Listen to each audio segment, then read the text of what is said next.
The S.E.E channel, and today uh, I got myself situated in Zanesville, Ohio.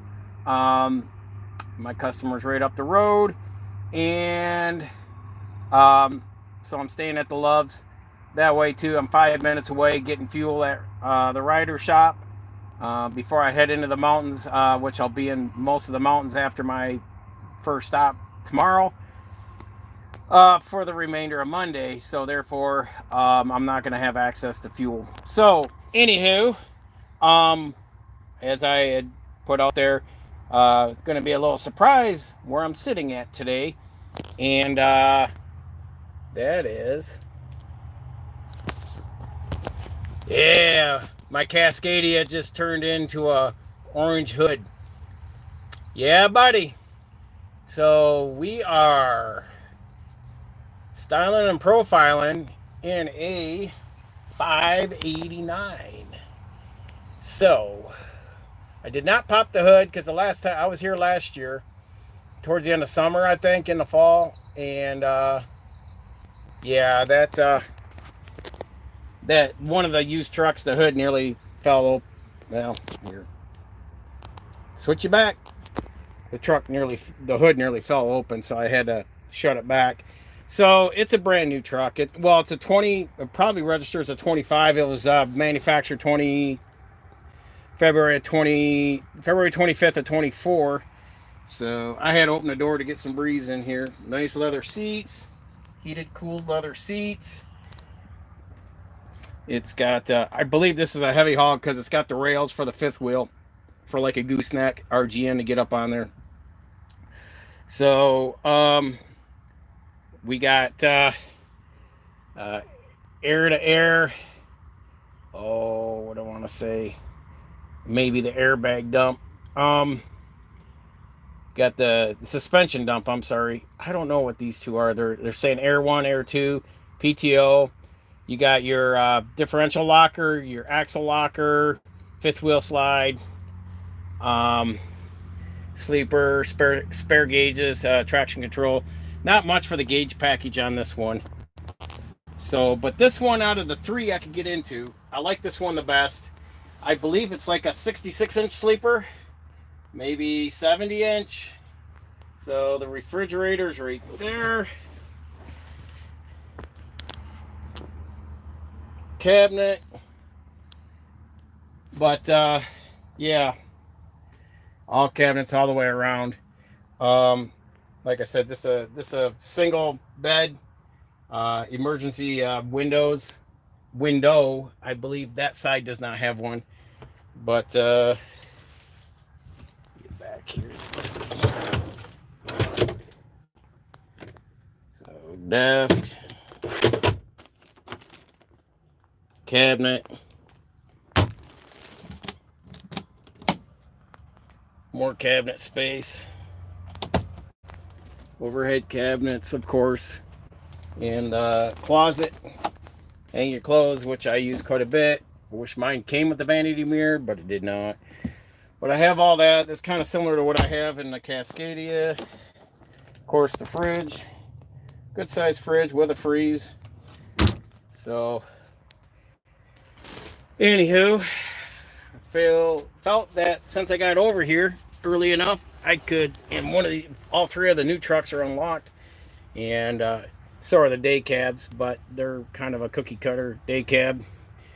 So let's take a walk around the outside and we'll check some of the other ones out. We'll get into our talking points, but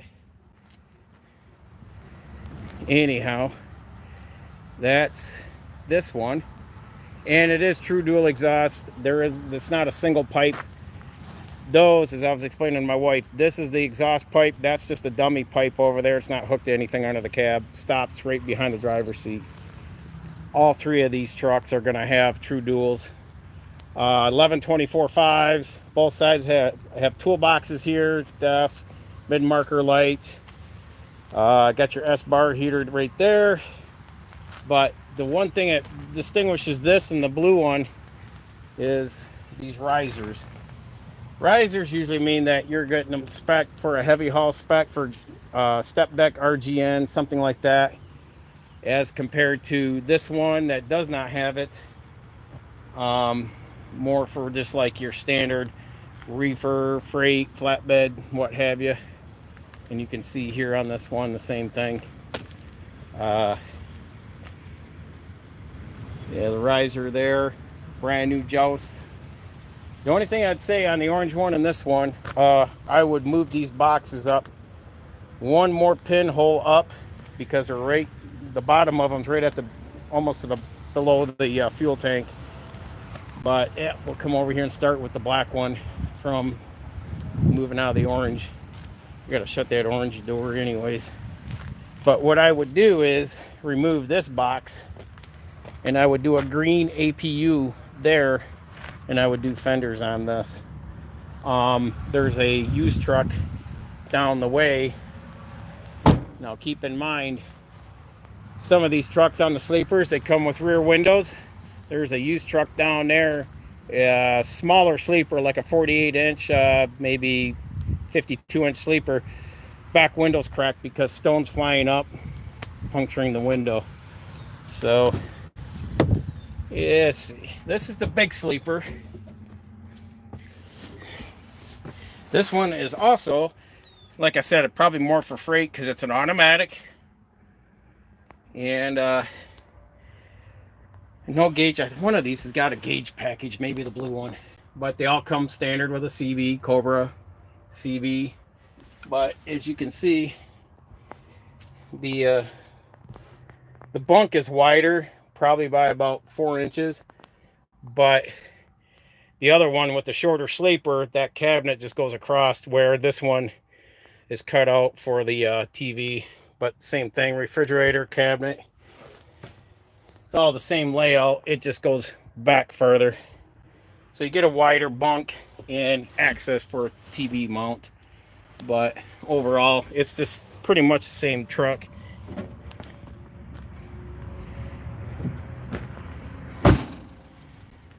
I want to say this is the... I have to take a look over there. Is that one? I don't know if this one has the under lights. It does not. This one has the lights along there. So, plus the emergency exit door. Got the big subwoofer there. Nice truck. For what I would do, whether the industry I'm in or if I was to go owner op and do something else, even if I was doing step deck, I would go with the orange one. It's probably a shorter wheelbase, and that's more than enough sleeper for me. But if the wife was to come along, she said, if her words were before I hung up and went live, if we bought that truck, we'd have to sell the house, basically probably keep our camper, but only be able to live in it during the season. But we'd be in that 99% of the time living in it. So then I would have to accommodate and get a more robust sleeper that both of us could not kill each other in. So this one here, I don't know, there's no paperwork, but this sleeper is a little bigger than the orange one, smaller than the black one though. But it's got the window, true dual. This one is a stick. Has the riser in the back for heavy haul. No, none of them got the gauge package. Normally here you could have the gauge package, which I would opt for. I would not want the nav. That nav is so expensive. If it goes down or it has to be fixed at Peterbilt, I would rather just spend, like my Garmin was $600. I can get an update, warranty on it, and if not, a few $100, I got another GPS. This one, if it goes, then you got to get to the Peterbilt. You got to have them pull the dash out, fix it, software, all that jazz. So I would just opt for gauges. That's just my take. And you can store all your stuff in your Garmin onto SD cards and all that stuff. If you have regular customers. So heated and cooled seats. Like I said, the sleeper is a little bit more in the orange one. I would say almost the same, but Still doable for me, but I would take the orange one and a stick shift. And these are, I want to say the way I was shifting it, running the button on the side, like you go up for your top 10, then your overdrive, but when I counted it out, it looks like it'd probably be a 13 or 15. I almost say a 13. So you'd start out, you know, overdrive out low, so you'd have 5, and then flip it up 10, and then hit your overdrive 11, 12, 13, 14, I don't know, 13, you see, 10, 15. So it's either a 13 or 15. It just depends on that. I don't know how they got it set up. It's transmissions are different. Back in the day, we didn't have 18 speeds, and they wasn't as often. We had a lot of 13s. We had twin sticks in the 80s. We still had twin sticks. We had 13 speeds were big, and 15s. 9.4, as they would say. But yeah, I don't know. I would almost guess this is like a 13. It just depends on your torque and horsepower too, for the most part. Like I said, I wasn't getting too popping the hoods on these, but yeah, very, very nice. So don't look at a hood. A lot of guys are like, oh, the hood, you can't get into places. Well, you can't drive. If you can't get this in, there's guys that pull these Pete's and W9s into New York City hauling produce all the way out to LA and the big cities. They can get these in there. We can get them into any of our stops. So I always get it's too much truck to get maneuvered around. No, you just don't know how to drive it.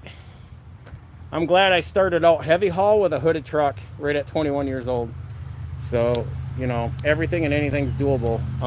You just got to acclimate to it, know your truck, and then just go forward from there. So pretty much they're all the same. Different sleepers. Yeah, I think the biggest thing is that's an automatic, and that's got the big sleeper. That's set up. It looks like it's more set up for over the road. These two look like they have more of a heavy haul spec. That would be transmission, being they're both manual. I'd like to see it if they're 46s, they're super 40s. I'd say 46s the way those banjos are on there. It's got to be 46s. My guess is if they were heavy haul, they're going to be anywhere from 390-ish in there to a 355 maybe. Just depends on, you know, how the dealer spec'd them out. So anyhow, as we look around here, we talked about last week, and I've seen a few gentlemen lately talking about, you know, us older guys like myself. I've been with the company I've been with going on 10 years. I did take a sabbatical, and I went to work for Ryder Integrated Logistics for 2 years, and I probably would have still been there, haven't been for COVID, because I left the company I'm with right now. I left because Ryder offered more money. And when I say I wasn't just going down the road to squeeze out from 57 cents to 60 cents, I'm talking about $1,000 to $1,200 more a week. So significant. For me, it's got to be significant. I can't just go down the road to make a couple $100 more, or say $10,000 more a year. It's not worth it. And you're climbing that ladder. You've established yourself at a company, and then just remember, the one thing I always tell guys is when you are going to jump ship, just remember you're low man on the totem pole. You're starting over, and you're going to get the shit stuff, shit runs, shit loads, and the other guys are going to get first choice. So, that all said, I just switch you guys back here while we're talking. You know, I did leave, but it's got to be, you know, the schedule worked for me still then. I was out on the road more, but my leave from the company I'm with to them and back it gave me a turning point to do a variety of stuff. I was a float driver for them, and what they wanted and expected out of me and the drivers in my position were their SWAT team. If an account was busy and had overflow and they needed me to drop in and learn something within hours to a day, get on the road, that's what it had to be. Tanker, flatbed, Conestoga, reefer, and dry van. So you had to jump in, you had to gun and run. And that's the way it was. Once you're on that account, you may be there. They liked you to be there at least a month, unless they didn't need you anymore, because it was either it was overflow and they were in a busy season, or they had a turnover of drivers, or drivers were out on medical leave. So those were usually the scenarios, and it was a good and excellent learning experience. It taught me a lot. I want to prop you guys up on my favorite truck as we talk. So I'm glad I did that. That's mud over there. Let me get you over here. And I think if I had not gone and done that experience, and there was more to be had, and like I said, if it wasn't for our government screwing everything up, still would have been, probably would have still been there. But get you guys right here on the fender. So I've seen this over the years. I can tell you from 1988 when I started full time. By 1990, I went and got my red Mac after I did the cab over. I did a couple years, or I did a year with the cab over, tractor trailer, to a roll off, then to the red hooded Mac. And I did that till 92. Then Waste Management was buying everyone up. So I did work for Waste Management from basically early 90s to 97. I did front load containers, where you go in the alleys and dump containers, from the front with the forks up overhead. I did roll-offs with pup trailers. I did walk-in floors. I basically residential routes, all that stuff. I was kind of, mentored under my good friend of mine that sometimes he follows this channel, sees a video down there. But Ron, he was the guy. When you're 21, 22, 23 years old, he's the guy. He's the smooth operator. He was very articulated in how he spoke to management, and he ended up being management late in the later years after I'd left. But he was the guy that what Ron did, you had to measure up to. So I was glad to have someone like that to have pushed me and look back and say how immature and childish I was at times in the way I drove, but the better I've gotten over the years, maturity-wise, and respectful in the sense of just driving truck, being mature, being very extroverted and forward with the customers, talking with them, fulfilling their needs when I'm there delivering. But from Waste Management, I went over the road.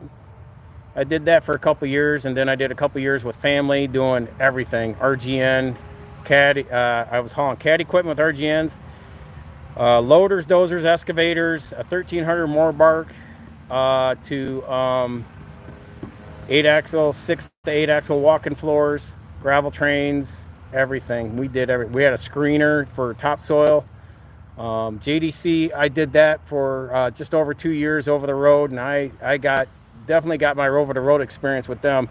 That was my outlaw days. For those 2 years, there was nothing legal I did there. Logbook or anything. Speed limit was 55 miles an hour back then in 90, 97, 98, 99, 2000. It was all 55 mile an hour speed limit. You stayed on top of your CB. You didn't listen to the radio. If you're running at night and you're needing to make up time and you had to go, my Aeromax that I had would do 96 miles an hour. And if you get down along I-70 out of Indy and you get some guys running west, you could get out there and run with them. And trust me, I could put it to the floor and run 94, 95, 96, depending on the weight. And those guys would walk right by me doing $120. And So, like I said, nothing was legal, and it was like if you got to where you needed to be, drop and hook, they got you back out of there. If you're going to play the game of Poindexter and well, I don't have the hours on my logbook, they shut you down, and then they would really screw with you and make you sit longer than your break time. But you got to look at, with me, and for a lot of guys, when you're looking in your job hopping, there's guys out here that have hopped three different companies that I followed or seen in a year's time. 3 different companies. You don't get no traction at that company. You don't get nothing established. They don't get to know you. You don't get to know them. All you're gauging is, I'm looking for the next, where can the next rung on the ladder to make a little bit more money. But then you got to look at that company and say, if I stay here, say 5 years, where does that put me? Where's my pay going to be? Where's my seniority going to be? I've got a good route. I've got a great schedule. I've looked at, listening to a lot of these other guys, I've looked at other companies, and the schedule is horrendous. The pay is terrible, and the pay hasn't really moved much through this COVID stuff. The only way I would ever make good money is I would have to be out on the road 4 to 6 months at a time doing an overdimensional or heavy haul, which in a lot of those companies like Bennett, a lot of other ones, they want you to own your own truck. They will provide you with the extendable trailers and all that for the overdimensional stuff and that. They will probably, some of them will train you. But for the most part, you're going to be, you're going to be in debt at least buying a truck. So sweating on the fender here. So, you got to look at things. Everything looks great and shiny on YouTube. These guys portray a lot of stuff, but how genuine is it? Where, I see TMC. TMC runs a lot of the, what is it, the 567s or something? Turn you guys back around. It's these trucks, but with a sleeper. They bling them out with all the chrome, the dual exhaust looking, even though that's a fake there. But they give you a nice looking truck and all the amenities in there, to make you feel, wow, I got a nice new Peterbilt, blah, blah, blah. But what's the trade-off? What's your pay like?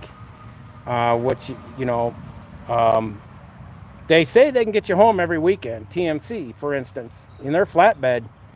Usually flatbeds make good money, but you've got to. One guy said to make money at TMC, minimally you got to be out there for 2 weeks to really get into the lanes that pull, because you're getting paid there by the percentage of the load. So if the load pays $1,000 and you're getting 24%, that's $240 that you just hauled maybe 600-800 miles or 1,000 miles. Again, do the math, do the research. From where you're at to where if you're looking to move. A lot of these guys, they think they're making more money, but they ended up just either going backwards or making a lateral move, and it's always never for the best. It is very rare. I interviewed the company I'm with, and I interviewed Ryder. I went in depth for like 45 minutes, getting to know what I'm getting into, because I wanted guarantee, and I had them put in the offer letter that everything was, I was guaranteed $1,500 a week if I was sitting home with nothing to, for a float driver, if there was no work and I'm sitting idle waiting to get dispatched for the whole week, I'm getting $1,500 whether I drive or not. So that was guaranteed. So you got to know how to negotiate all your stuff too, and look at it. Your PTO, your long-term, short-term disabilities, your health, your dental, your investments. How much are they matching up to? It would be generous if companies were matching 5 or 6% right now with the inflationary economy. And if you're with a big company, say like Walmart, you get some stock options to purchase into at a reduced price. So these are things you really need to look into, not just how much am I going to get paid cents per mile or percentage of the load or by the hour and this and that, but you got to look at the whole big picture, because these companies really extend themselves out there to give you a lot more than just your pay. your PTO, your medical time off, and jazz like that, because someone's got to cover when you're out, whether you're out medically or you're out on vacation. So that becomes a burdensome on a lot of companies, especially if they're a small company like ours. One driver down, you feel it. You're going to pull someone from one area of the company to cover that truck, to run that truck and cover that route. 2 guys down or 3 guys down, we're all feeling it, because then they're calling us, by Monday, Tuesday, they're like, hey, watch your hours. Can you give me some hours? Keep some in reserve. May need you to run something at the end of the week. And that's fine. I don't have a problem with it. To myself, I don't mind when there's money on the table and they're like, you want that? And I'm like, F yeah. Throw it on my wagon. I'll be there. I'll drop hook and I'll go, because it's money on the table. I'm not going to turn down money on the table to further myself. And whether it's at this company, my businesses, investments, anything, when there's money on the table, I want it. How can I get it? And that's where a lot of these guys are having a problem. They get in, they make the change. They're like, hey, this company's they're gonna pay me from 57 cents a mile to 65 cents a mile.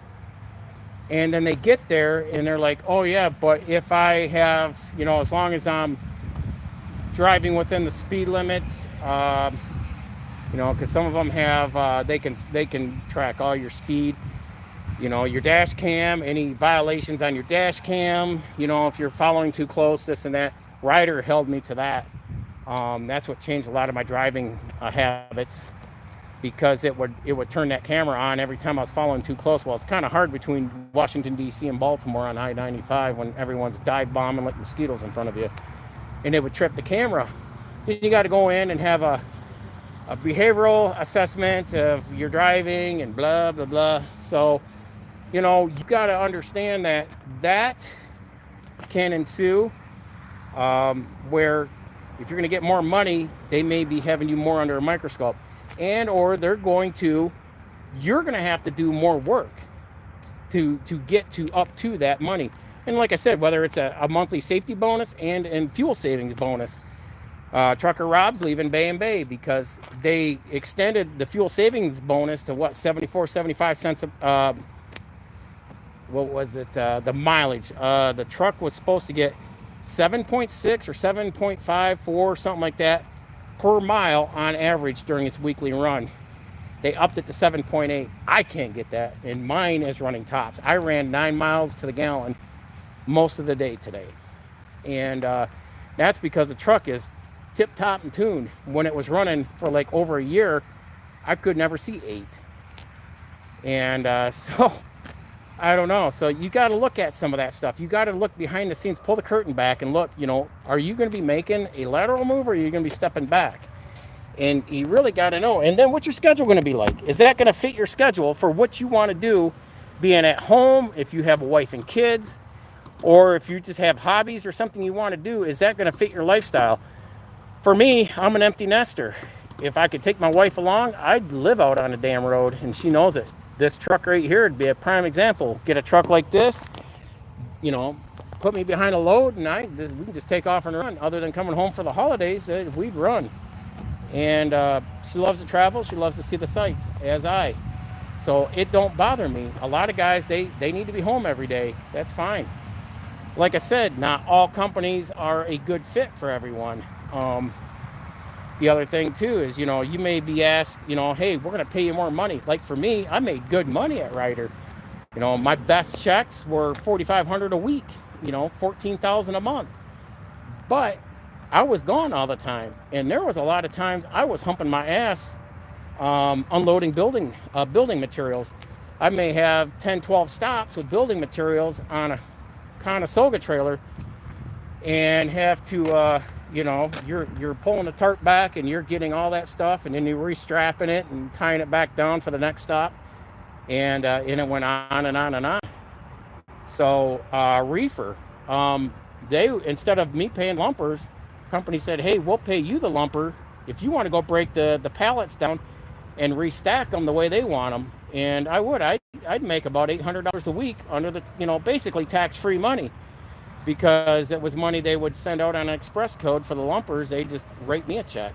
And it's just, that was part of the whole tiff was if you're going to go make more money, expect to have more workload put on you, more responsibility, and stepping up and being more mature and not flipping out. And, I want to say a lot of guys, they'll start pounding the table, I don't want to do this and I don't want to do that. And, hey, that's what you signed up for. It was in your job description. But if you don't want to do it, there's the door, take the train.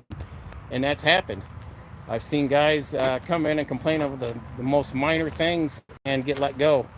A lot of companies don't have time for that stuff. I want to say, yeah, these are different hoods. That is a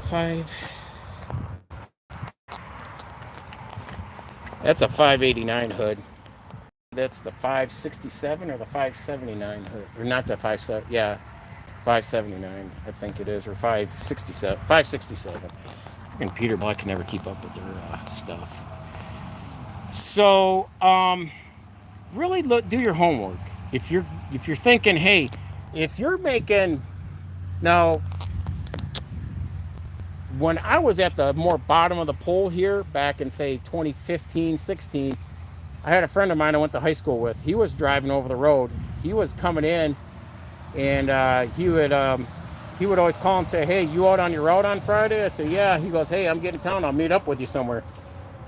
He was over the road running to Texas, Louisiana, and stuff like that. But he was making like 36 cents a mile, and he was telling me what he got per year. And I'm like, "Dude, I make more than that just running this day cab, doing local work. Why don't you do that?" Well, that's too much work. He was seeing what I was unloading with all the home stuff, and he's like, "No, it's too much physical work. I just want to bump a dock and let someone else load me and unload me. I don't want to get in a trailer." Hey, that's fine. But just know, when you start saying stuff like that, you have just put a bullseye to say, I'm limited on what I will do. I will only do to this much. And they're going to say, well, we're only going to pay you this much. If you come and say, I will do this, this, and this, how can I be even more of a asset for you at this company?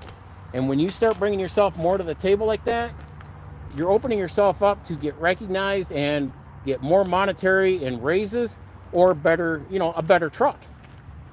So, that's the thing, is when you're on the bottom of the pole, you're going to get the yard truck. I did that in the garbage truck days. I've seen guys take the backup truck as a full-time truck. And I'll tell you what, a lot of those things were mangled up rattle cans going down the road, those garbage trucks. You were hanging on for dear life with about 3 to 6 inches of slop in the steering. And, that's what we dealt with. But when you're low, man, starting at a new company, you're gonna get the old truck. You're not gonna get a new truck handed to you. You're not gonna get the big boy pay, because you got to prove yourself. You got to do your time. You got to put your time in. And a lot of guys, they, like I said, they'll get into a company and, I don't like this fit. So then they'll go down the road and they'll try something else. They'll keep trying stuff till whatever fits for them. I slung garbage, and I dealt with garbage, and I did a lot of dirt and gravel and CAD equipment operating. I did a lot of physical work in the day. So what I'm doing here at the company I'm at is child's play. It's like, this is so freaking easy. I even told the boss lady, I said, I can't believe you pay me so damn good to do what I do. I said, you could train a monkey to do this kind of work. So, but like I said, if you were to get into overdimensional or heavy haul, then you got to look at when you've got turn you guys back around here. When you got, say you got a 4-axle truck where you got the pusher axle there, and then you've got your, what is that, Stratus trailers, that the trailer's like a RGN, but it extends out even longer, so you can go out to almost like a full 93-foot length, permitted. But you get, whether it's the wind turbine bases or the blades or DOD stuff that, is huge and long, big and heavy. There's times you got to look at it, and you got to figure out the engineering aspect of where is the center of gravity on that? Where is the middle of that piece? Where does it need to be placed on the trailer to get the right balance?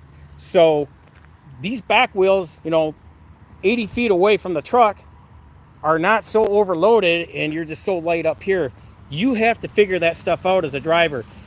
You are in control of this rig going down the road. So if you tip that thing over because you don't have the weight distributed right, you blow a tire out, burn an axle out, that's on the driver because he didn't place the product correctly. It's just like when I ran steel coils. The fork truck driver, he does it all the time. So I just asked him for some advice one day, and I said, you know, what is the weight of these coils? And they were written on the side. He said, you know what, they're on the sides. I'll show you. I'll set it down. You look at them. He brought them all out. So like 5 or 6 steel coils would put me at like what was it, 45,000 pounds. And they were for when I was hauling for Haas doors out of Wauseon, Ohio. And I'd put these rubber mats and it blocks in front of each one. But what I did was I put the lightest on the front and back, and I would never, on a 53-foot trailer with the steel coils, I never went past the 48-foot mark. You never go all the way to the end on a 53-foot trailer hauling heavy. You only load to a 48-foot because that way your tandems on your trailer will slide and adjust the weight. Once you get to that tail end, you're screwed. You'll overweight your tandems. Doesn't matter where you slide them to, you're always going to be overweight. These are things you need to know. You need to know when you move a pinhole on your tandems on a dry van, it's 250 pounds to adjust the weight on your drives and on your trailer. So you can, if you slide them forward, you're going to add 250 back there and take 250 off on your drives. If it's a reefer, you're around 375 that you're going to make that adjustment per pinhole. And those are things, that's common knowledge in trucking. But yet there's a lot of guys, I didn't know that.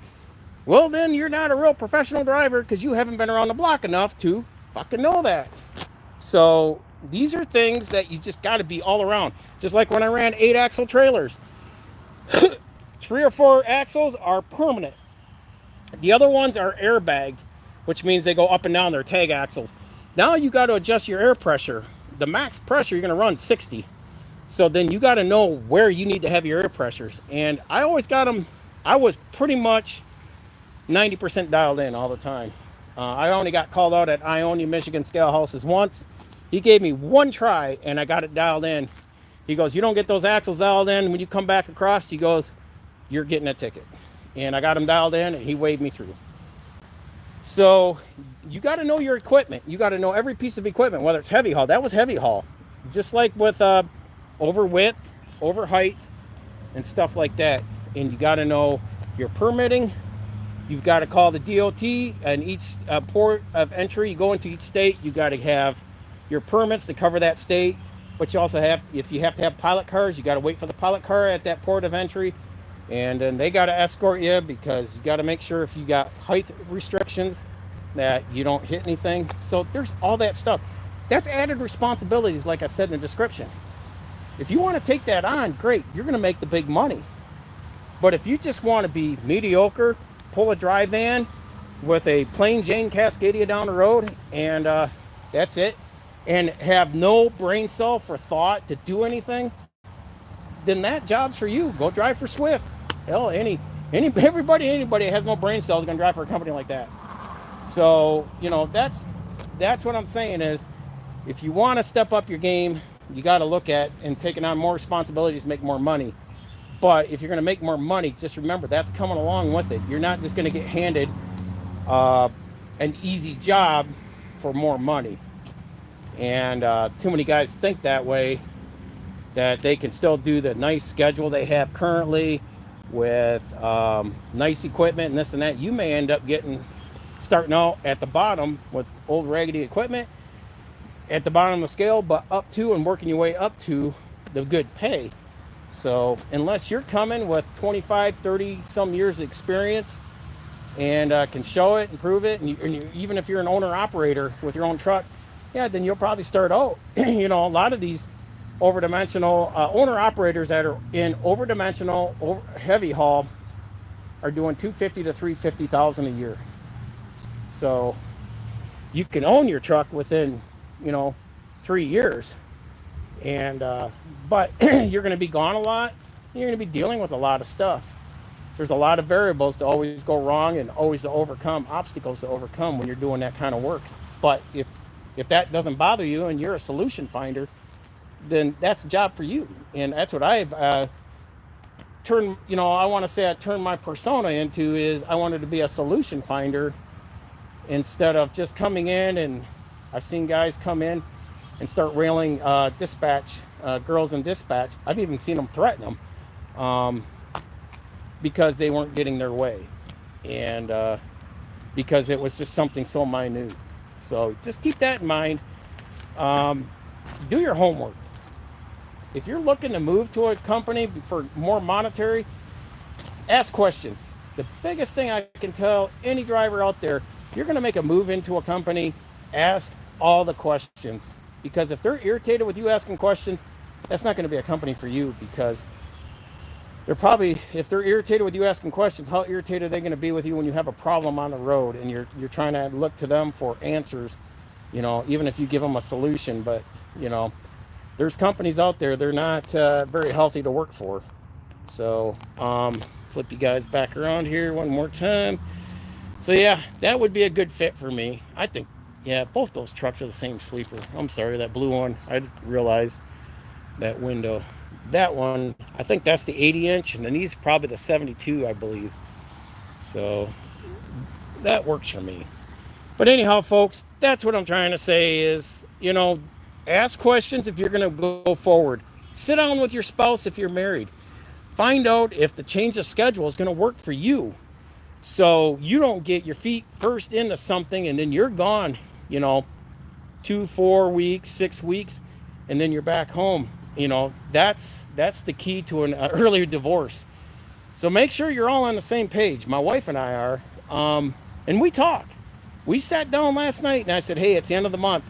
Give me the second quarter report. She literally gave me the report last night when we laid in bed of money in and money out, and what was paid over the second quarter. What's paid, where all the balances are. That's what you need to do. You need to know your personal finances. If you can handle that, then you can at least run your numbers on these things. And you can be an owner-operator. But you're going to have to get out there and work. You're going to have to give a little more sacrifice than just being a company driver. But on the other hand, like me, I'm a company driver, but I'm making money. And I've talked to a lot of owner-operators, and I'm making a shit ton more money at the end of the year than they are, because these things are absorbing the shit out of them. But they've leveraged their truck they own into an industry, say dry van, and the dry van rates are so rock bottom and horrible that their margins are just like, so minute that you got to get a microscope out.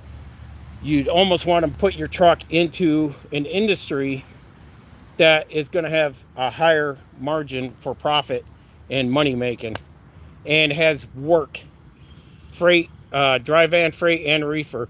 Reefer's got work, but it's paying shit too. It's not, for the average guy owning this truck, it's just dry van and reefer is just horrible. Step deck, yes. If I was doing this, I'd do step deck or I'd go into oversize. So that's what I would do with this truck. But company driver, ask questions, see what they're going to do to keep you out. Find out their benefit package. Go through it, know it, understand it, what they're telling you. You need to compare numbers. What are you going to be paying out of your pocket for health insurance, dental, vision, long, short-term disability? What do they do for company match on 401ks and stuff? What else? PTO, vacation, time off for medical, stuff like that. So is there anything? I see Miss Laura's in the chat. So did I miss anything? But you need to ask those questions. You need to be very stern and firm with that.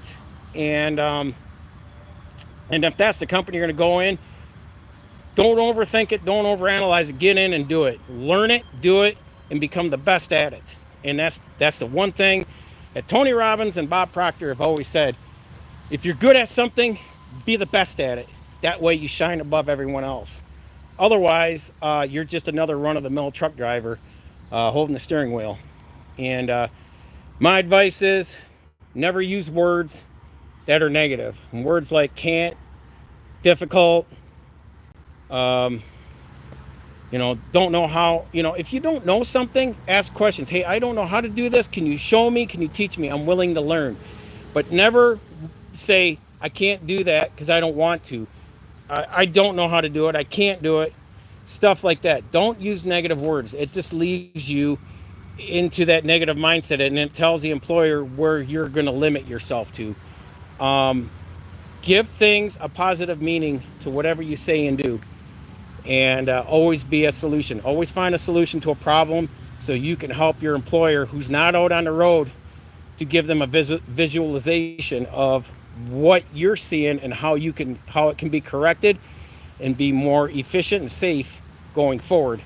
That's being a solution finder to a problem, and companies love that when you can give positive input and be that kind of person. So anyhow, folks, that's all I got to say, and I appreciate y'all being here, and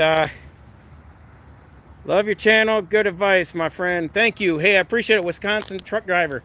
Yeah, I just been following the Overdimensional, the girl up there in Wisconsin. There's a Crystal Miller up there. So just kind of seeing what she's doing. I'm trying to get a good feel of everybody that's in that heavy haul space. That would be, I would just align myself, me personally, I would just align myself to, if something happened, and I always told my wife, if something happened to the company I'm with, Love's is right over there, so I got to walk up a hill. You can see the Love sign right there. So I got about a half-mile walk up a hill. But if something happened to the company, we're at an economic downturn time. It's tight. If something was to happen, even though my company's been in business since 1961 or 2, if they were to come and say, we're broke, we got to close doors, whatever. It's happened to me twice. Twice I've had companies bounce payrolls, equipment being, and I talked about that a few live streams ago. I always want a contingency plan to know which way do I which direction do I put my foot in if I have to make an exit because of something bad. Now, right now, everything's positive, everything's going good, but I always got something in the back of my mind kind of stewing along, and you need to do that. And sometimes something good is something good may come along. That Ryder opportunity was a rainbow in the dark. And when I interviewed, it just happened to be that guy went to the same college I did, and he liked my resume, and he said, I want you to lead I'm building a SWAT team to get out there and do things. And it was a what do you want to say, a trial run, and it worked. But like I said, COVID just screwed everything up. I'm going to start walking back. Clouds are getting dark out that way. I checked the weather before I walked down here to make sure I wouldn't get rained on. But yeah, those are the 3 Pete's day cabs. There's some used ones down there. They were all day cabs. One small sleeper, but wasn't going to drag you guys into those. So anyhow, folks, that's my advice, and I'm just giving you advice from a guy that's been in the industry since the 80s, and what I've seen, what I've been through, or I've seen from a distance. So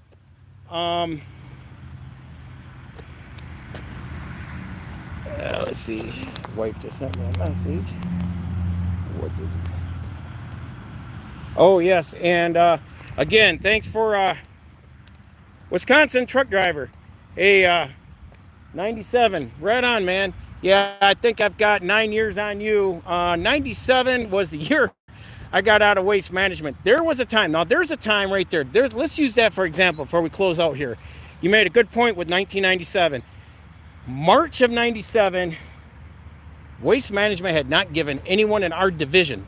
Waste management's broke up. Let me turn you guys around. I'm talking to a screen. Waste management's broke up in divisions throughout the country. I was in the Harrison, Clare, Michigan division. I ended up in there from Elma with the Red Mac. And then when they got the landfill built and all that, then they shut the transfer station down. They moved me over. But for nearly 7 years, I never saw a pay raise. The pay stayed the same. every quarterly meeting and every annual meeting, you know, they were like, we're in the red, we're having to buy so much equipment, we're having to do this and this. They had 7 excuses to Sunday not to give us a raise. Well, for the area you guys live in, you're making more and above the standard. And it's like, no. So when I quit, I said, I'm giving myself a raise, I'm leaving. And they laughed at me and said I was crazy for leaving. And I went out and I doubled my income. And then when I went with family, I even made more. So yeah, I was holding myself back by getting talked into staying there.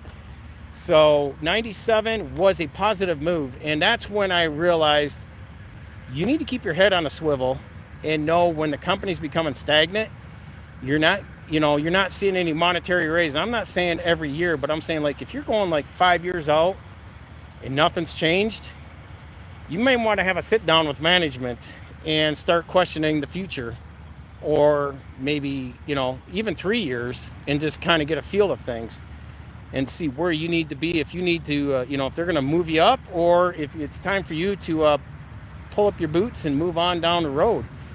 So, but I'm not saying like every 3 to 6 months, flip a company. You're going to get tattooed and bruised, because people are going to see you're jumping from job to job to job. And I'm going to tell you, recruiters and HR do not like people like you when you do that. So hold steady, find a company you can grow to like into. But like I said, if things fall stagnant, equipment starts wearing out, getting old, not being repaired, not being replaced, pay is stagnant, stuff like that, yeah, then you always got to keep looking and seeing where that stuff is at. So, and asking questions in management, where they're at, where the company's at, where they're going. And a lot of these companies in freight, they're running on contracts. If a contract's coming up, what are they doing to rectify it? Are they going to renew, or are they got a new company they're going to contract with, and stuff like that? So you got to know. So yeah, 97 was a pivotal year to get out of being home every day, hauling locally. But that was like 14, 16-hour days. But then just going over the road, and that was a rude awakening for JDC, Janesville Distribution Center. I hauled a lot of GM and Chrysler back then, from Montreal, Toronto, all the way down to Texas. But that, and then back to working with family and heavy haul, and that was a good experience. But by then I was so used up, burned out, and that's what you don't want to do. You don't want to burn out. I'm with these guys, I'm pacing good. They get concerned because I'm out, I leave on Sundays. That's only because it's my travel day usually burns up minimally about 7-8 hours to 10-11 hours. So I need to have that travel day to get where I need to start my first stop on Monday. Usually I'm back Thursday mornings. Sometimes I can be back Wednesday night if it flows good. So that's that, folks. Anything else, email me. I got the emails in the description down below. Like, comment, and subscribe to help expand this channel. We've got that giveaway going on. Whether RK Auto Detailing gets there first, or this channel to 1,000 subscribers, I'm sending someone out, or both channels hit, 2 people get a big pail of detailing care package from Jack's Wax here. So American company doing great things. And yeah, detailing's been busy too. June, I've seen an explosion of details coming through. So busy at home, busy on the road. It's just my life doesn't go home and sit in front of the TV. Things are moving and evolving all the time, and you need to be doing that. Keep your mind going. Keep that mind going, thinking and learning. So until next time, folks, stay safe. Continue educating yourself. Knowledge is learned, not taught. And we will see you all. I'll try to see if I can get another video out this week before the 4th. If not, maybe we'll pop one in during the 4th out on the golf cart where we're at. So until next time, stay safe, folks. We'll see you soon.